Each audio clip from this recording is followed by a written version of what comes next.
Hello नमस्कार दोस्तों, कैसे हैं आप सभी। उम्मीद है कि बहुत ही बेस्ट होंगे और ज़बरदस्त होंगे। ठीक है ना, संघर्ष ना तकलीफ तो क्या खाक मजा है जीने में। बड़े बड़े एग्जाम क्रैक हो जाते हैं जब आग लगी हो सीने में। ठीक है मेरे भाई, बात समझ में आ गई। आग अगर सीने में लगी हो तो बड़े बड़े एग्जाम क्रैक हो जाते हैं। यूपीएससी तक लोग निकाल देते हैं 1 साल में। हमारे पास 30 दिन बच्चे हैं। साइंस नहीं पढ़ सकते क्या? हम पढ़ सकते हैं। एमपी पुलिस का कांस्टेबल का एग्जाम नहीं निकलेगा भाई। दिमाग पे जोर डालो। अपन इसके लिए पैदा नहीं हुए कि कांस्टेबल के एग्जाम के लिए अपन वो करें, इतना ज़्यादा प्रयत्न करना पड़े, हमको प्रयास करना पड़े, है ना। क्या है कि कांस्टेबल का एग्जाम बहुत ही छोटा सा इत्तू सा एग्जाम होता ही है ना। तो इसको क्रैक करना ही है अपने को इस बार। ठीक है, इस बात को ध्यान में रखना और अपने साथ चलते रहो बस 30 दिन तक। बाकी तो आपको 85 नंबर हम ला कर दे देंगे, आपकी झोले में पटक देंगे। ठीक है, बस आप चलते रहो। यहाँ पर रक्त मेरे भाई इधर सुनो, मैंने क्या करा था कि अपने आपके लिए मैं 2-3 चीज़ें कर रहा हूँ। एक तो कोशिका निपटान कर दिया अपन ने, एक डीएनए आरएनए का कर दिया, विटामिन का कर दिया। अब रक्त का नंबर लगा देंगे अपन। ठीक है आज, और ऐसे कर करके सब टॉपिक भी खत्म कर देंगे और क्वेश्चंस भी अपन लगाते चलेंगे। ये लिखा ही आपके सामने, ब्लड आज निपटा दिया, पीवाईक्यू है, उसके बाद रिवीजन। ठीक है, पीवाईक्यू से अपने को पता चलेगा कि भाई किस लेवल का पूछ रहा है, कहाँ से क्वेश्चन पूछता है, और टॉपिक से तो अपन हेड ही देंगे बट इसका। और रिवीजन भी चलता रहेगा साथ में, रिवीजन क्लास भी लेकर आता हूँ। ठीक है, अब देखो इधर सुनो, रक्त की अगर बात करते हैं अपन तो भाई रक्त के अध्ययन को हेमेटोलॉजी कहते हैं। क्या बोलते हैं भाई, अगर पूछा जाए कि रक्त के अध्ययन को क्या कहा जाता है तो हेमेटोलॉजी। ठीक है, ये बात समझ में आ गई। अब ये कनेक्टिंग टिश्यू है, लिक्विड कनेक्टिंग टिश्यू है। रक्त क्या है तो बोलेंगे लिक्विड कनेक्टिंग टिश्यू से। ठीक है, उसके बाद अगर बात करते हैं अपन रक्त के बारे में कुछ और, तो रक्त के अंदर भाई क्या क्या होता है। प्लाज्मा होता है और कणिकाएं होती है। ठीक है, 2 चीज़ें होती है मुख्यतः, क्या क्या, प्लाज्मा और कणिकाएं होती है। ठीक है, रक्त का पीएच मान की अगर बात करें अपन तो 7.4 होता है। ठीक है, और मनुष्य के बाहर का कितना % रक्त रहना चाहिए तो 7 से 8%। ठीक है, ये तो नॉर्मल बातें हो गई। अब आइए फैक्ट में जान लेते हैं अपन क्या क्या कहानी है। ठीक है भाई, रक्त क्या है, एक तरह संयोजी उत्तक है, लिक्विड कनेक्टिंग टिश्यू है। ये बात तो समझ गए आप, अच्छे से समझना चाहिए इस चीज़ को तो। ठीक है, अब रक्त का पीएच मान अगर बात करें तो 7.4 होता है। ठीक है, ये हल्का क्षारीय होता है, इस चीज़ को भी ध्यान रखना अपने को। ठीक है, अब आपको पता है 7 से उधर क्षार और इधर एसिड होता है ना, तो ये हल्का क्षारीय होता है। ठीक है भाई, और एक स्वस्थ वयस्क में लगभग 5 से 6 लीटर रक्त पाया जाता है। अगर लीटर पूछे तो 5 से 6 लीटर, और परसेंट में पूछे तो 7 से 8%। ठीक है, जैसे मान लो 100 किलो का है तो 7 लीटर खून होना चाहिए उसके अंदर। ठीक है, स्वस्थ की बात कर रहे हैं अपन, है ना। जिसकी खून की कमी है उसके अंदर तो 4-5 लीटर ही पाया जाएगा। ठीक है, वो एक अलग कहानी। अब जैसे रक्त के घटक की बात करी, मैंने बोला रक्त में वही 2 चीज पाई जाती है, एक तो प्लाज्मा पाया जाता है, एक रक्त कणिका।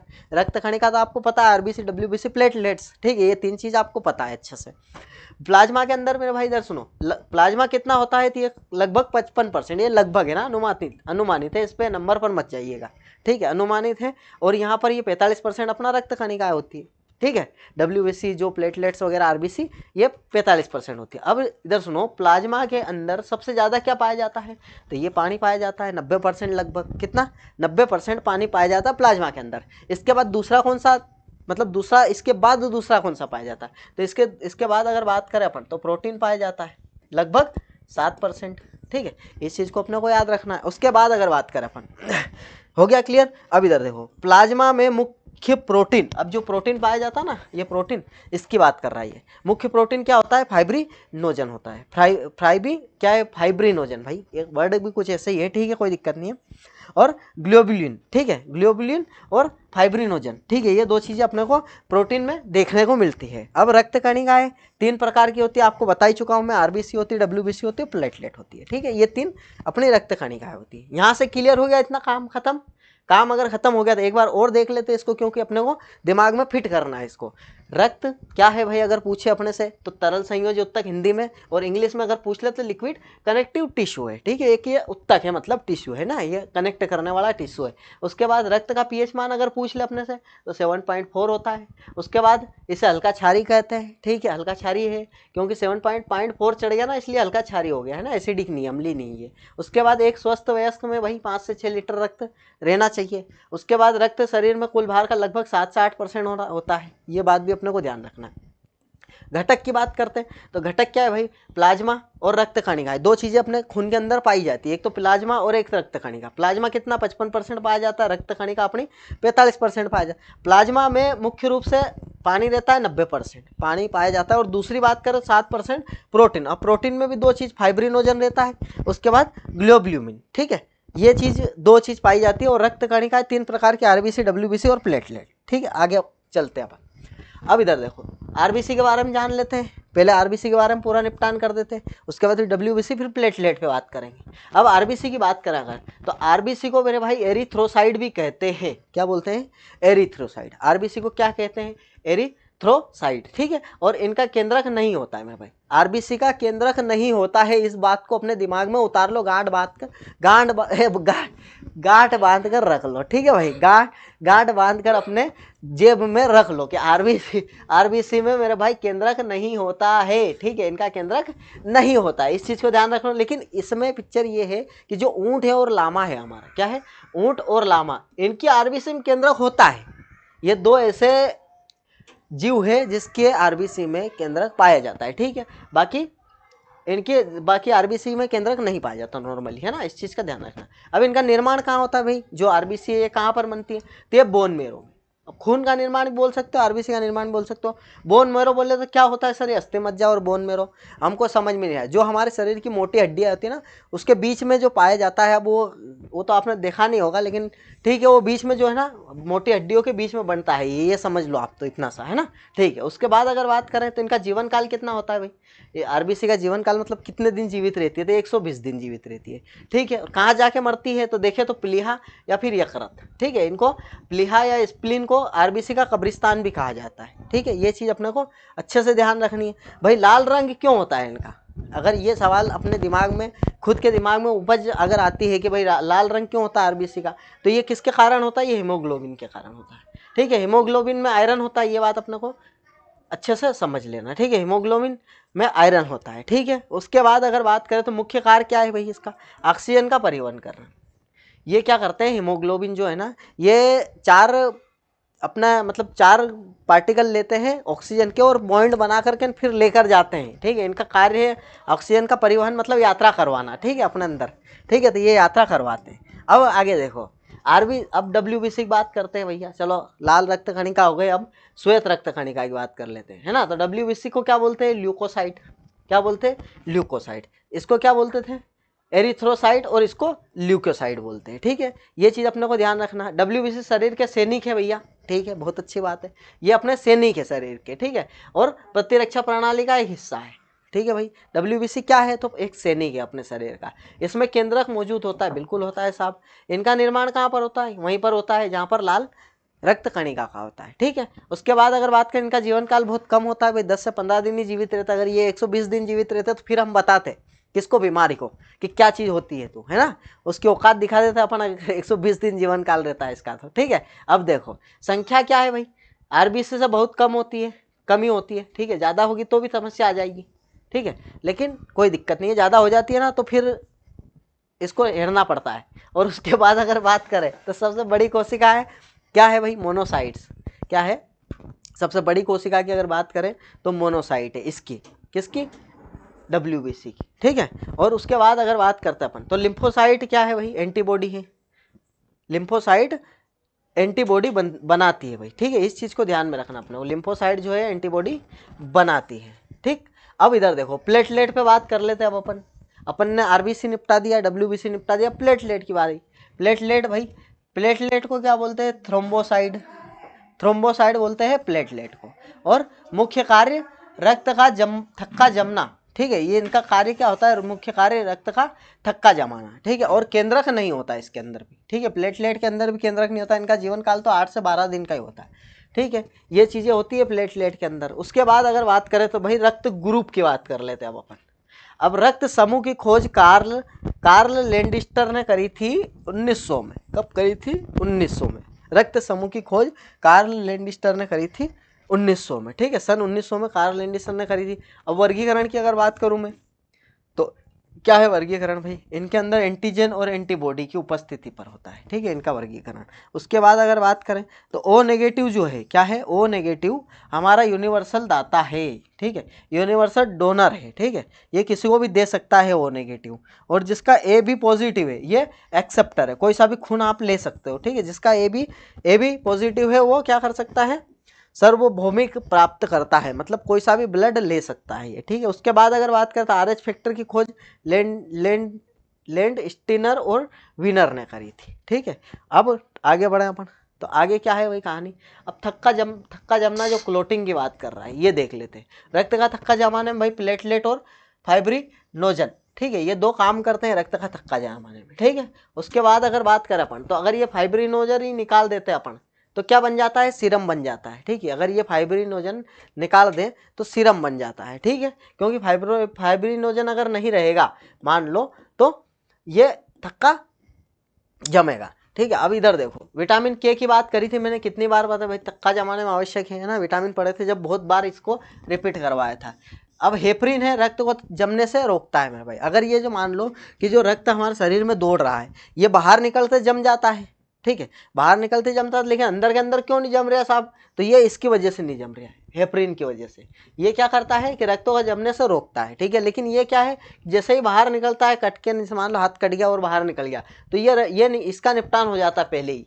तो ये इसलिए रक्त का थक्का जमना स्वाभाविक बात है। ठीक है, ये अंदर के अंदर ही काम करता है, ये बाहर आके काम करता तो फिर तो अलग ही काम हो जाता है ना, बहता ही रहता रक्त। अब रक्तचाप की बात कर लेते हैं भैया। रक्तचाप नापने के संयंत्र को क्या बोलते हैं भाई, क्या बोलते हैं, क्या बोलते हैं, सिग्मोनोमीटर, सिग्मो स्पिग्नोमीटर है ना, स्पिग्नोमीटर बोलते हैं, स्पिग्नोमीटर बोलते हैं रक्त चाप नापने के यंत्र को। ठीक है, और सामान्य बीपी कितना होता है अपना 120 से 80 है ना। उसके बाद हाई बीपी की बात करूँ तो हाइपरटेंशन कहते हैं, और लो बीपी की बात करूँ तो हाइपोटेंशन बोलते हैं। ये टेंशन देता है, ये हाइपर टेंशन देता है, ये हाइपोटेंशन देता है। ठीक है, इस चीज़ का अपने को ध्यान रखना है। ठीक है भाई, अब रक्त से जुड़ी बीमारी की बात कर लेते हैं भाई। एनीमिया होता है। ठीक है, एनीमिया दूर काहे से होता है, B9 है ना, B9 से होता है, अपन ने देख लिया विटामिन B9 से होता है, विटामिन B12 है ना। ये एनीमिया, हीमोग्लोबिन की कमी अगर हो जाती है तो एनीमिया भाई रोग है ये ना। हीमोग्लोबिन की कमी मतलब खून की कमी, जो अपन ने बात करी थी विटामिन के अंदर।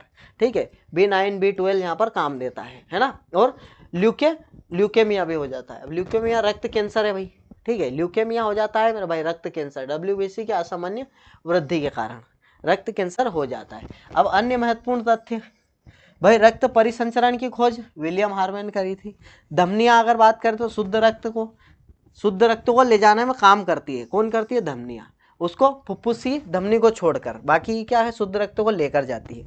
और सिराएं अगर बात करें अपन तो ये अशुद्ध रक्त को लेकर जाती है। ठीक है, अब शुद्ध रक्त के अंदर ऑक्सीजन रहता है और अशुद्ध रक्त के अंदर क्या होता है, कार्बन डाइऑक्साइड।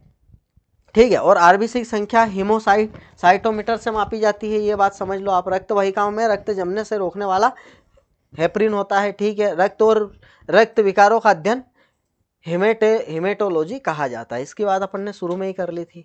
ठीक है, रक्त। अब इधर सुनो, अब कुछ इंपॉर्टेंट और जानकारी है इसके अंदर, वो मैं बता देता हूँ आपको। जो रक्त है, अब रक्त के अंदर ऑक्सीजन कौन मिलाता है, तो ये फेफड़े। कौन मिलाता है, ये ऑक्सीजन अगर बात करूं तो ये इनका काम है फेफड़े। और किडनी का क्या काम है साहब, तो किडनी का काम है शुद्धिकरण करना। क्या करना, शुद्धिकरण। ठीक है, रक्त का शुद्धिकरण करता है किडनी। ठीक है, उसके बाद अगर बात करूं मैं तो अपने जो हार्ट है, दिल का क्या काम है भाई, रक्त को लेकर सिर्फ पंप करने का काम है। क्या है, हार्ट का काम क्या है,